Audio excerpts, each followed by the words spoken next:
So sa palaisdaan pinapatay, tapos ang tapon sa Taali kasi malapit. Oo, hindi.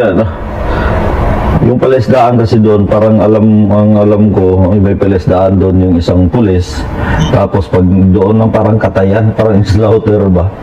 Yun na doon na, saka tinapon nila. Opo. At least, sir, tugma ka doon sa mga nangyayari ngayon, sir. Yes. Nabangga ako, sir. Oh.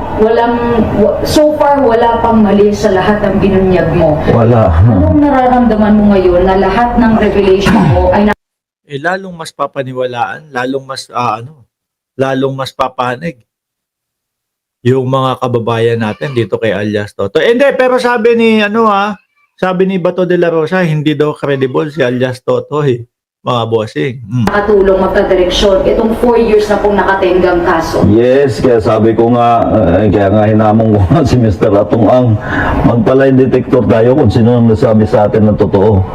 Gawa ng lahat ng nalalaman ko, hindi naman ako gumagawa ng kwento. Para masira ako, para saan? Kaya laman ako nagaganito dahil gusto niya patayin na kami, buong pamilya ko. Pero tapos sabi pa ni Alias Toto, si Atong Ang daw ho, ang ninong nung anak niya. Nandyan na si Kian, mga bossing, palakpakan tayo. Shout out sa iyo, Kian. Last 2 questions po, sir. Ito pong ginagawa niyo po bilang whistleblower. Napakabigat kasi syempre, hirap ka na, hindi ka makalabas ng family mo, hindi mapuntahan agad. Kayo po ba at some point ay nagsisisi na pinili niyo maging whistleblower? Hindi ako nagsisisi dahil pinaglabang ko ang pamilya ko dahil gusto na niya masakirin kami. Anong gusto ko? Mamatay na lang ako na walang gusto ko magkaroon ng hustisya yung mga pamilya ng nawalan, na missing sa Bungero. Pangalawa, yung papatayin niya na ako, hindi ko natanggap yun. Sabi ni Castillo, Riza, Alias Totoy, ilabas mo lahat ng taong involved para makalaya mga pinatay. Kawawa naman. At mabigyan ng hustisya ang mga pinatay. Sabi ko na nga sa kanya, boss, okay lang mapatay mo ako. Huwag mo lang idamay buong pamilya ko.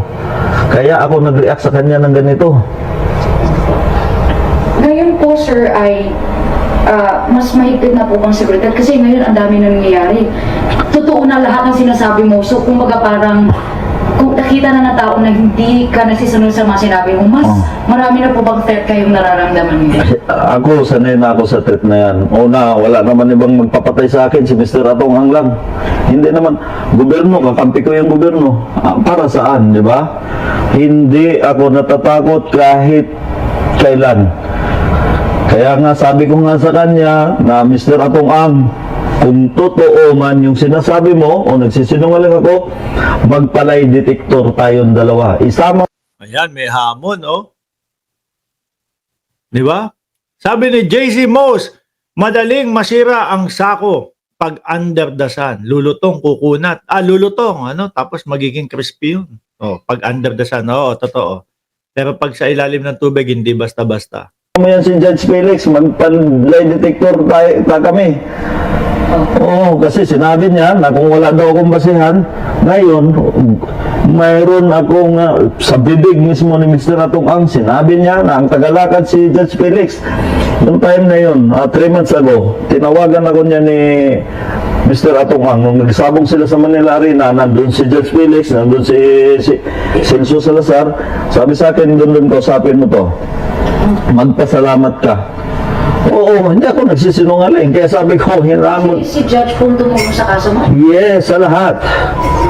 Gawa na nga. May nadadawit, may nasasabit pa. Sinabi ko na nga na ito si Judge Felix, magkaibigan yan sila si Salazar, hanggang dikit yan. Ngayon, ikinunik hanggang sa ang pagkamali lang ni Mr. Atong Ang, pag marami nang alam yung tao na, pinapapatay niya na.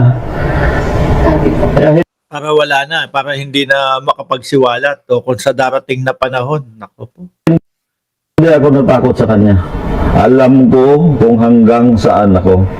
Ang dami na rin kakampi ngayon, sir. Oo, nadagdagan na rin yung patong sa akin, siguro. Ano ba ang bounty, sir? Last time, sir, nag-usap tayo 50 million. 50 million, sigurado. Baka dublihin o triplihin pa niya yan. Gusto niya gastusan para mapatay lang ako, para mawalan ng Hindi, pero sa pagkakataon nung ito, mga bossing, tingin ko,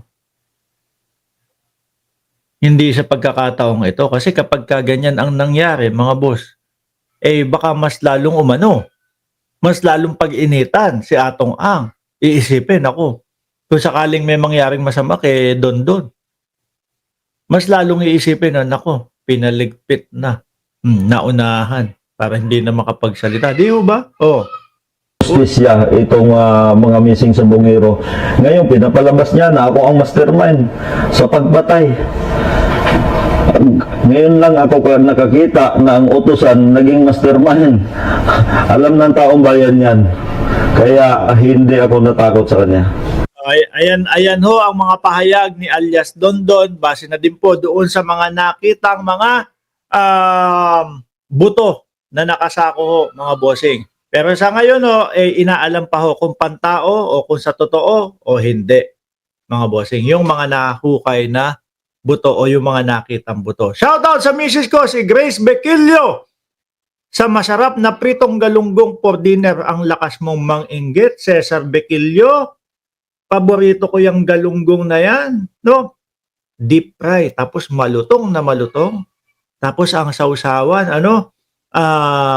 burong mangga na may patis, tapos may sili. Ay, naku po. Sabi ko sa inyo, kahit ako hindi malakas kumain ng kanin, mapapalakas ako dyan. Anyway, mga boss, chief amo, sir, ako'y magpapaalam na po. Etong kaso na ito, etong tungkol doon sa mga missing sa Bungero, lagi po namin kayong i-update patungkol po dyan, mga kababayan, at palagi lang po tayong nasa gitna sa kanila. Hanggang sasabihin na ng hukuman, ito ang taong nagkasala. No?